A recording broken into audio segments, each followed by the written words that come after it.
Hello दोस्तों, नमस्कार। मेरा नाम है राशिद अली और मेरे चैनल का नाम है CS स्टडी BC। मैं आपकी क्लास स्टार्ट करने वाला हूँ भी कि भाई 9th क्लास से लेकर के 9th 11 और BCom लेवल के जो स्टूडेंट है और जो जनरल एंट्री बनाना सीखना चाहते हैं। ठीक है भाई, खासकर जो 9th क्लास के स्टूडेंट है और 11वीं क्लास के जो स्टूडेंट है, चाहे वो कोई सी भी क्लास का है या किसी भी बोर्ड से है, चाहे यूपी बोर्ड से हो। ठीक है भाई, चाहे आप यूपी बोर्ड से हो, चाहे CBSE बोर्ड से, ठीक है, और चाहे आप ISC बोर्ड से हो, ISC, चाहे यूपी बोर्ड से हो, किसी भी बोर्ड से हो, चाहे हरियाणा बोर्ड से हो, किसी भी बोर्ड से हो। अगर आप जनरल एंट्री बनाना सीखना चाहते हो तो मेरे इस चैनल के माध्यम से आप जुड़ सकते हो। मैं आपको हर एक चीज़ फ्री ऑफ कॉस्ट कराऊंगा अपने चैनल के माध्यम से। ठीक है भाई, तो जल्दी से जल्दी मेरे इस चैनल को सब्सक्राइब कीजिए। ठीक है, लाइक कीजिए, कमेंट कीजिए और अपने दोस्तों में भी शेयर कीजिए। तो चलो स्टार्ट करते हैं। सबसे पहली बात है कि भाई जनरल एंट्री बनाने से पहले, ठीक है, जो आपका रोजनामचा है उनको बनाने से पहले बेसिक जानना ज़रूरी है। जब तक हम बेसिक को नहीं जानेंगे हमारे पे जनरल एंट्री बनानी नहीं आने की। ठीक है, देखो 9वीं क्लास का स्टूडेंट हो, चाहे 11वीं क्लास का स्टूडेंट हो, चाहे BCom लेवल का स्टूडेंट हो, क्योंकि हर एक लेवल में जनरल एंट्री आती है। ठीक है, जैसे नॉन कॉमर्स वाले हैं BCom में एडमिशन लेते हैं। ठीक है, जैसे आर्ट साइड वाले या साइंस साइड वाले कॉमर्स में BCom में एडमिशन लेते हैं, तो वहाँ भी आपको अकाउंट की जो बुक होती है BCom उसमें सेकंड सेमेस्टर में, उसमें भी आपको जनरल एंट्री बनानी सीखनी पड़ेगी। ठीक है, जैसे MCom फर्स्ट ईयर का प्राइवेट का एग्ज़ाम फॉर्म भरते हो, ठीक है, तो वहाँ भी आपको जनरल एंट्री बनानी सीखनी पड़ेगी। तो हर लेवल पे किसी न किसी, जैसे BBA BCA, ठीक है, किसी न किसी मतलब लेवल पे आपको जनरल एंट्री बनानी आनी चाहिए। तो मैं आपका ज़्यादा समय न लेते हुए तो मैं स्टार्ट करता हूँ, क्योंकि पहले आपको बेस पकड़ना चाहिए। अगर बेस पकड़ में आ गया, ये चीज़ें समझ में आ गई, तो आपका आसान हो जाएगा जनरल एंट्री बनाना और समझना। ठीक है, तो सबसे पहले हम बात करते हैं कि भाई जो पहले वस्तुओं का आदान प्रदान हुआ करता था वो किस तरह हुआ करता था। देखो, पुस्त पालन का जो इतिहास है, इनका जनरल एंट्री बनाने का जो इतिहास है वो प्राचीन काल से ही है। ठीक है, प्राचीन काल में पहले किस तरह लेन देन, देखो प्राचीन काल में पूछा है। ठीक है, प्राचीन काल में से पहले जो अधिकांश वस्तुएं जो हुआ करती थी वो हुआ करती थी आपकी वस्तु विनिमय, यानी कि एक वस्तु के बदले दूसरी वस्तु को देना। ठीक है, जैसे कि किसी व्यक्ति के पास गेहूँ है और दूसरे व्यक्ति के पास चावल है, तो जिस व्यक्ति के पास गेहूँ ज़्यादा है तो वो उस व्यक्ति को ढूंढेगा जिसके पास चावल ज़्यादा है, क्योंकि उसको चावल की आवश्यकता है। तो इस तरह पुराने ज़माने में, यानी कि प्राचीन काल में वस्तुओं का आदान प्रदान हुआ करता था। ठीक है, तो ये तो एक छोटी सी एक वो है। और दूसरी बात ये है, क्योंकि पहले जो हिसाब किताब हुआ करता था उसको हिसाब किताब रखने की आवश्यकता नहीं हुआ करती थी।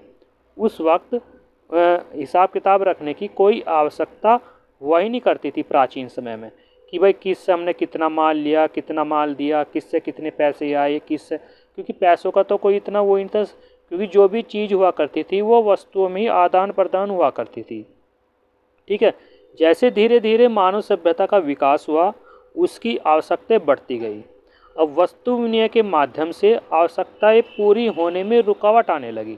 ठीक है, क्योंकि जो वस्तु का विनिमय हुआ करता था, आदान प्रदान हुआ करता था, उसमें मनुष्य की आवश्यकताएं पूरी नहीं हुआ करती थी, तो जिसके कारण मुद्रा का आविष्कार हुआ। ठीक है भाई, किसका हुआ भाई? मुद्रा का आविष्कार हुआ। पहले भाई असरफियाँ चला करती थी, यानी कि सोने की असरफी, फिर सिक्के चले, जैसे जैसे समय आता चला गया, ठीक है, उसी तरह मुद्रा का चलन बढ़ता चला गया। व्यापारिक लेन देन काफ़ी अधिक मात्रा में होने लगे, ऐसी दशा में हिसाब किताब के लिखने की आवश्यकता और महत्व को समझा जाने लगा। ठीक है भाई। अब बात करते हैं कि लेन देन, जब लेन देन होता था तो उनको नियमानुसार लेखा करने से भविष्य में किसी प्रकार की भूल नहीं हो सकती। ठीक है, क्योंकि जब हम अब भविष्य काल में जो भी हम लेन देन करते हैं एकदम तुरंत लिख देते हैं कि इस तारीख को, इस डेट को, इस दिन को, सन ये है, फला आदमी से हमने ये वस्तु खरीदी है, या उस व्यक्ति से या उस कंपनी से हमने उसको माल बेचा है, या उससे हमें पैसे प्राप्त हुए हैं, तो हम सब लिख लेते हैं। तो उस टाइम पे ऐसी कोई लिखने की कोई प्रक्रिया नहीं थी। ठीक है भाई। तो लेन देन का लेखा करने के महत्व को स्पष्ट करते हुए पुरानी कहावत में, देखो एक पुरानी कहावत है, क्या कहावत है कि पहले लिख। ठीक है भाई, क्या है भाई, इसमें एक कहावत है कि पहले लिख और पीछे दे, भूल पड़े तो कागज़ से ले। ये बात सत्य है, क्योंकि आज का जो भविष्य है, आज की जो तारीख है, वो हमारे किस में है, मुद्रा, हमारी जो मुद्रा है वो है कागज़ के रूप में। किस में है भाई, हमारी जो मुद्रा है वो है कागज़ के रूप में। ठीक है भाई। तो कागज़ से ही बोला जाता है कि पहले लिख और पीछे दे, भूल पड़े तो कागज़ से ले। इस प्रकार स्पष्ट है कि व्यापारिक व प्रतिदिन के लेन देन को नियमों के अनुसार पुस्तकों में लिखने की जो कला होती है वो बुक कीपिंग होती है, और बुक कीपिंग को क्या बोला जाता है, पुस्तपालन बोला जाता है। ठीक है।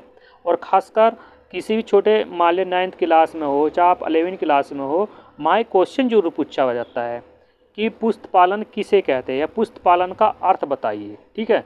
तो पुस्तपालन को क्या कहते हैं, बुक कीपिंग कहा जाता है। क्या कहा जाता है भाई, बुक कीपिंग कहा जाता है। अब पुस्तपालन यह बही खाते का अर्थ भी है और इसकी परिभाषाएं भी है। ठीक है।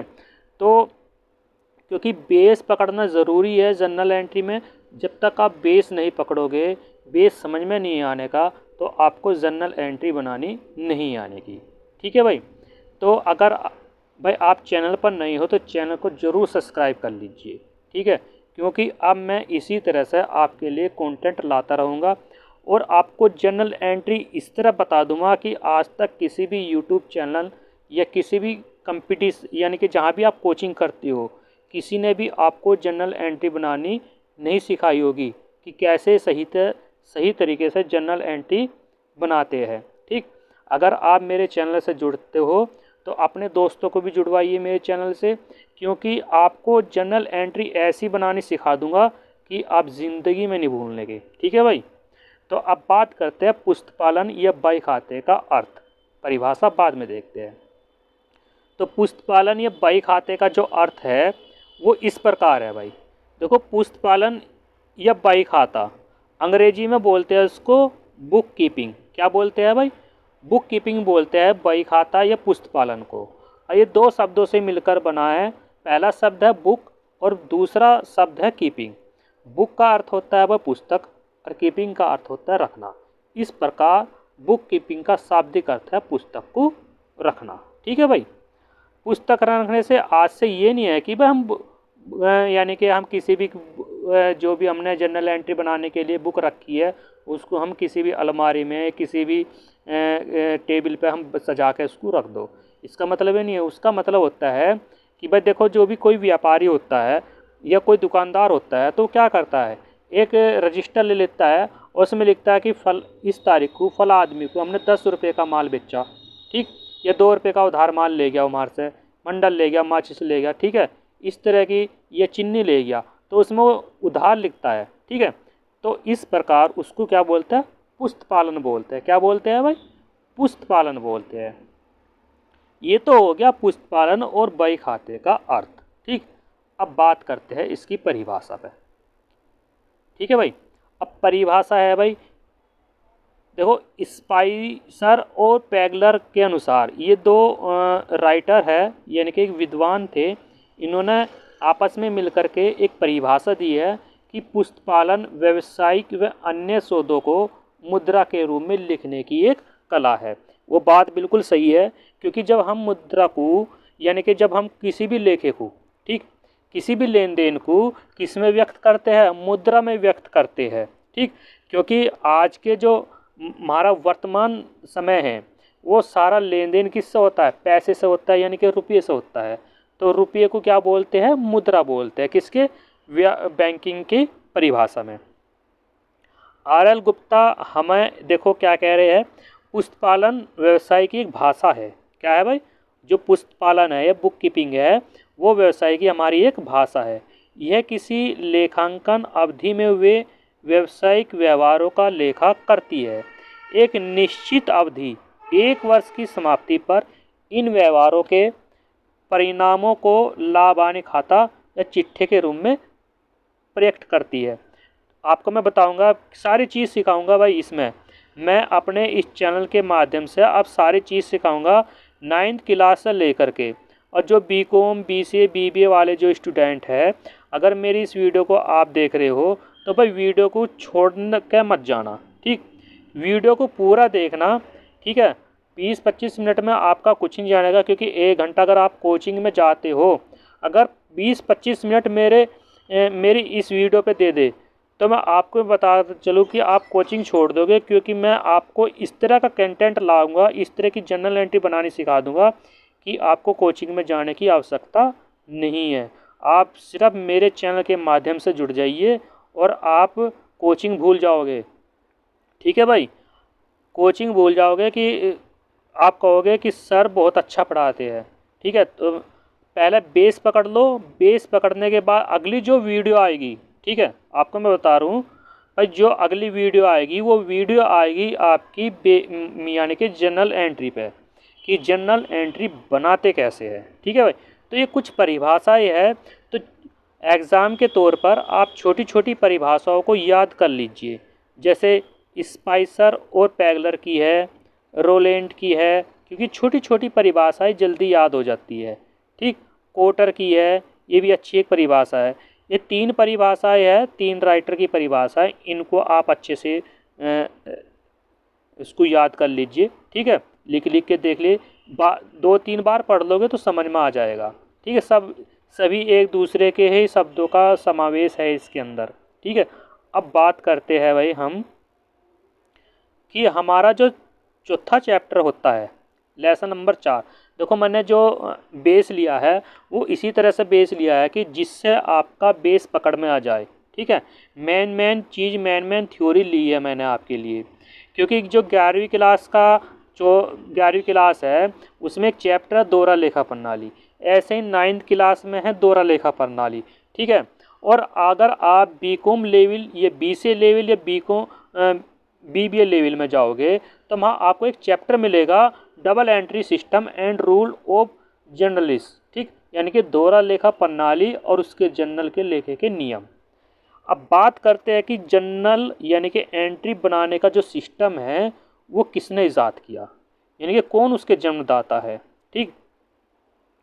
तो बात करते हैं भाई, सबसे पहले दोहरा लेखा प्रणाली का जो आविष्कार हुआ था वो हुआ था 1494। कहाँ हुआ था भाई? 1494 इटली शहर था, ठीक? वेनिस नगर था। और उसके जो प्रोफेसर थे, ये प्रोफेसर थे गणितज्ञ, एक गणितज्ञ प्रोफेसर थे ल्यूकस पेसोली। अब ऐसे क्वेश्चन पूछा जाता है कि दोहरा लेखा प्रणाली के सर्वप्रथम आविष्कार या जन्मदाता कौन है? तो आपका आंसर होना चाहिए ल्यूकस पेसोली, ठीक? अगर क्वेश्चन ये पूछे कि दोहरा लेखा प्रणाली का सर्वप्रथम किस सन में हुआ, तो सन आ जाएगा आपका 1494, ठीक? शहर वैसे पूछता नहीं, पर शहर का नाम भी याद रख लो, इटली देश का है था ये, और वेनिस नगर का रहने वाला था व्यक्ति, और एक ये गणितज्ञ था और ल्यूकस पेसोली का नाम था। इसने एक पुस्तक लिखी थी, उस पुस्तक में इसने इजाद किया था कि प्रत्येक खत्ता 2 खत्तों को प्रभावित करता है। यानी कि हम, जैसे आपको मैं एक छोटा सा उदाहरण दे दूं, जैसे कि भाई कोई व्यक्ति, या जैसे हम बाज़ार में जाते हैं, ठीक? बाज़ार में जाते हैं, बाज़ार में से जा कर के जैसे कि हमने पेन खरीद लिया, रजिस्टर खरीद लिया, तो हम ये देखते हैं कि जब हम रजिस्टर खरीदते हैं तो हमारे पास क्या आएगा, यानी कि उस दुकानदार ने हमें क्या दिया, हमने कहा कि भाई दुकानदार को हमें रजिस्टर चाहिए, तो उसने हमें रजिस्टर दे दिया, तो हम रजिस्टर के रूप में क्या देंगे उसको देंगे हम धन, यानी कि मुद्रा, यानी कि रुपया। तो इस प्रकार उसने ये कहा है, ल्यूकास पेसोली ने कहा था कि प्रत्येक खत्ता दो खत्तों को प्रभावित करता है, यानी कि प्रत्येक नियम दो खत्तों को प्रभावित करता है, यानी कि एक देने वाला और एक लेने वाला। ये बात बिल्कुल सत्य है। पहले भी ज़माने में यही बात थी, जब वस्तु का आदान प्रदान हुआ करता था, वस्तु विनिमय, उसमें भी एक देने वाला हुआ करता था और एक लेने वाला हुआ करता था। इसी प्रकार उसने इसी बेस को मानते हुए उसने बोला कि भाई दो व्यक्तियों का, यानी कि एक एंट्री से दो व्यक्ति को प्रभावित हुआ करता है। ठीक है भाई, अब बात करते हैं आगे। प्रत्येक लेन देन के दोनों पहलुओं को नियमानुसार लिखने की पद्धति का आविष्कार किया गया था। ठीक है भाई, अपनी विशेषताओं के कारण यह पुस्तक काफ़ी लोकप्रिय है। बिल्कुल सत्य है। ये जब उस टाइम पे उसने ये इजाद किया था कि जर्नल एंट्री कैसे बनाते हैं, किस तरह लेखा करते हैं, ठीक, तो ये बहुत ज़्यादा प्रचलित हुई उस टाइम पे। इटली शहर का जो व्यक्ति था ल्यूकास पेसोली, सन 1494 ईस्वी में इसने इस पुस्तक को लिखा। ठीक, फिर उसके बाद सन 1544 में हुज ओल्ड कैसिल ने इस पुस्तक को अंग्रेजी में लिखा, यानी कि अंग्रेजी में इसका अनुवाद कर दिया।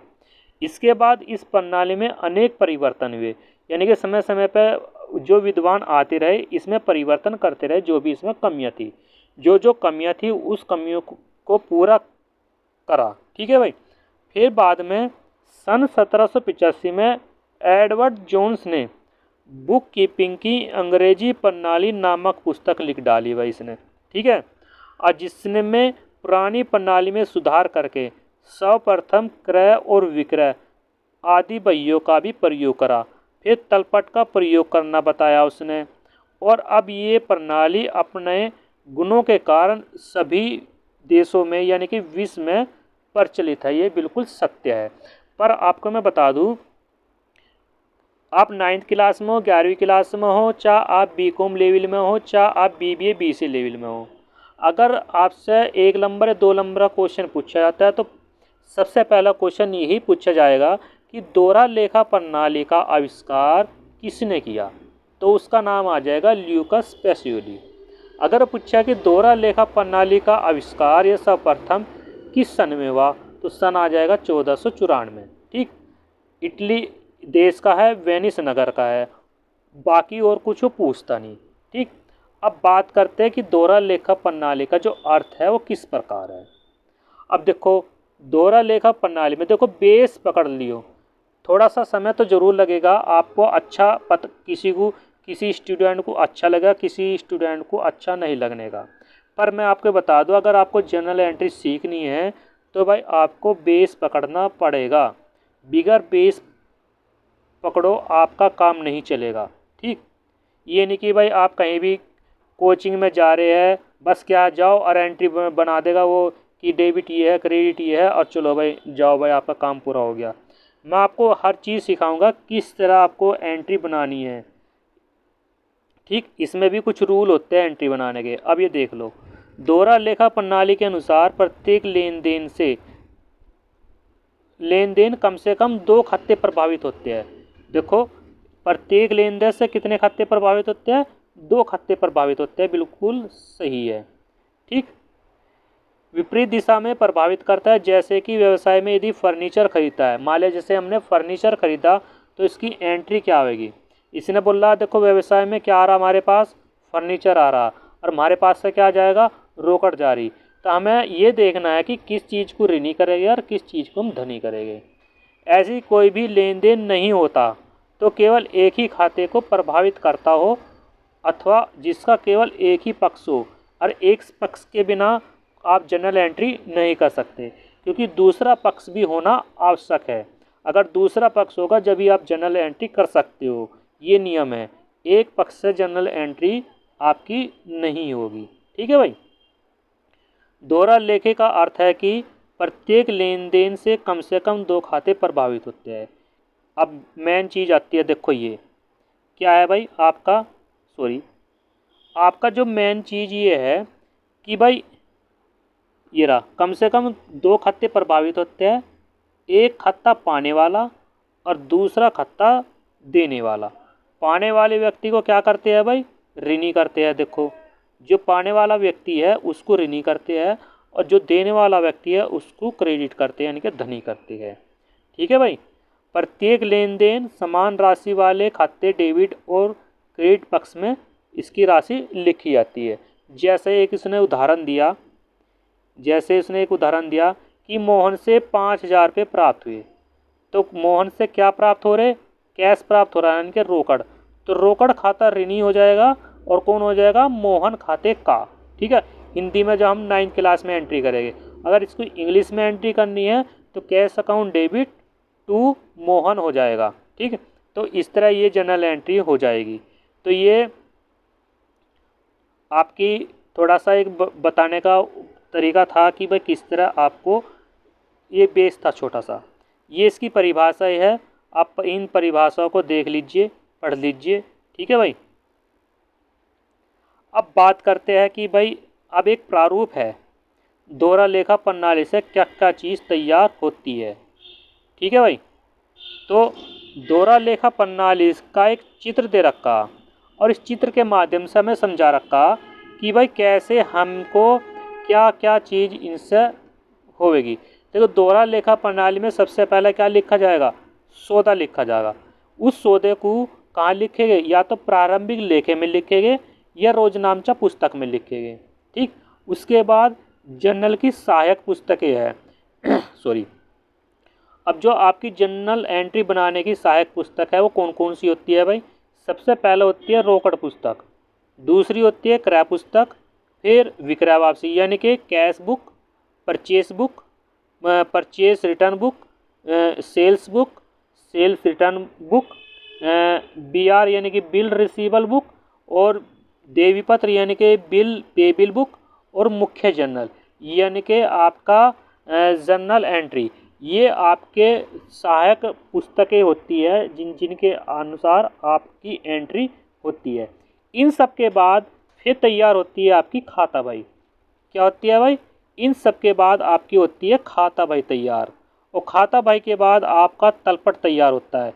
क्या तैयार होता है भाई, खाता भाई के बाद आपका तलपट तैयार होता है। और तलपट के बाद हम तैयार करते हैं अंतिम खाते। ठीक है भाई। और अंतिम खाते में हम सबसे पहले तैयार करते हैं या तो निर्माण खाता यानी कि मैन्युफैक्चरिंग अकाउंट, या ट्रेडिंग अकाउंट यानी कि व्यापार खाता। इसके बाद जो तैयार खाता होता है वो होता है लाभ हानि खाता यानी कि प्रॉफिट एंड लॉस अकाउंट। ठीक, और इसके बाद जो हमारा खाता तैयार होता है अंतिम खत्ते में, तीसरा जो स्टेप होता है वो होता है बैलेंस शीट यानी कि आर्थिक चिट्ठा। और आपको मैं बता दूं कि भाई ये एक प्रोसेस है।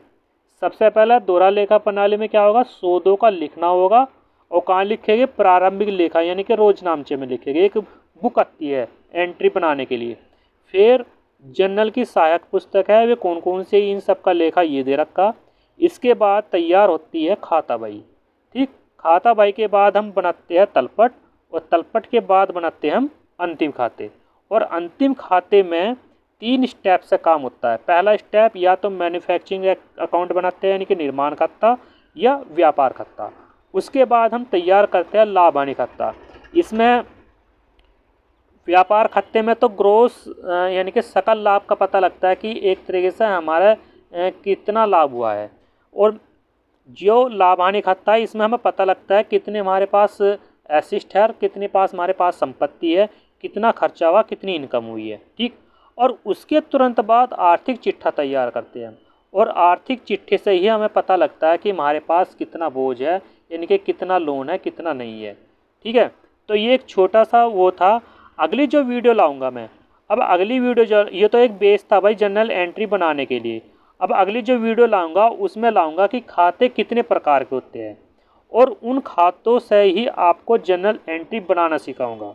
अगर जर्नल एंट्री बनानी ना आई तो वीडियो मत देखना मेरे इस चैनल को। ठीक है, अगर वीडियो बनानी आ गई तो भाई एंट्री बनानी आ गई तो आप अपने दोस्तों को मेरे चैनल के माध्यम से जोड़ना सिखाइए। ठीक है भाई, तो ज़्यादा से ज़्यादा मेरे इस चैनल को सब्सक्राइब कीजिए, और लाइक कीजिए, कमेंट कीजिए, और शेयर कीजिए।